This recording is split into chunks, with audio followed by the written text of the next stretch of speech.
gobolka Hiiraan shacabka ayaa waxay ka aragti dhiibteen sida ay u arkaan golaha wasiirada ee dowlad goboleedka Hirshabelle oo baarlamaanka Hirshabelle shalay ansixiyeen. wariyaha telefishinka RTN ee Beledweyne Cabduqaadir Nadaara ayaa faafahinta warkaasi Beledweyne ka soo diray. iyadoo golaha wasiirada dowlad goboleedka Hirshabelle shalay lagu ansixiyay magaalada Jowhar ayaa aragtiyo waxa ka dhiibtay qaar ka mid ah shacabka gobolka Hiiraan. waxa ay soo dhaweeyeen qaabka loo ansixiyay golaha wasiirada iyagoona hambalyo u diray madaxweynaha dowlad goboleedka Hirshabelle Maxamed Cabdi Waare. qaar ka mid ah shacabka ayaa sidoo kale kula dardaarmay golaha wasiirada in ay la yimaadaan wax qabad muuqda. lagu dhawaaqay maamul goboleedka Hirshabelle waana soo dhaweyneynaa ma sha Allah wax lagu farxo waa madaxweynaha maamul goboleedka Hirshabelle wixii kaalinta koobaad uu ku dhaqaaqay waa horumar maanta liigsanaya Hirshabelle ay higsanayaan. waxaan leenahay hambalyo madaxweyne Maxamed Cabdi Waare waxaan leenahay hambalyo horumar wacan guul wacan waxaan rajaynaynaa in uu Ilaahay xilka uu qaaday Ilaahay uu la garab galo.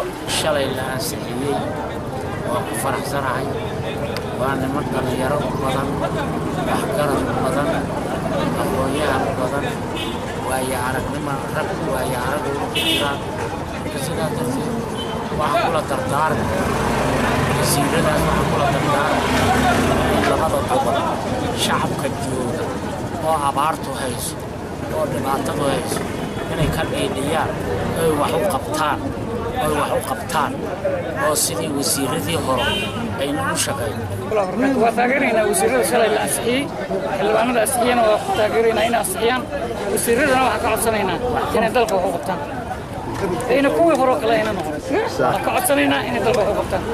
waxaan aad ugu faraxsanahay golaha wasiirada oo shalay la ansixiyay Maxamed Cabdi Waare soo dhisay waa taageerayaa boqolkiiba boqol wax qabadna waa ka sugaynaa. maxaa u diray golaha wasiirada waxaan u dirayaa inay musuqmaasuq iyo iska ilaaliyaan dadkan wax u qabtaan jidkana ay furaan. waxaan u jeedinayaa marka hore hambaliyaan leeyahay waxaan ammaan iyo bogaadin u jeedinayaa xildhibaanada Hirshabelle oo si geesinimo leh oo taxadir leh oo cilmiyeysan ku ansixiyay dowladdoodii waan u hambaliyeynayaa.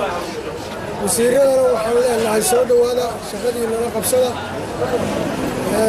dalku waa idin baahan yahay waxaana loo baahan yahay si degdega inaad howlihiina aad u guda gashaan. ansixinta golaha wasiirada Hirshabelle ayaa qaadatay muddo dheer kadib markii ay ka soo horjeesteen qaar ka mid ah xildhibaanada dowlad goboleedka Hirshabelle iyadoona khilaafyo kadib maalintii shalay ahayd la ansixiyay golaha wasiirada. Cabduqaadir Cumar Ibraahim Cabduqaadir Nadaara RTN TV Beledweyne.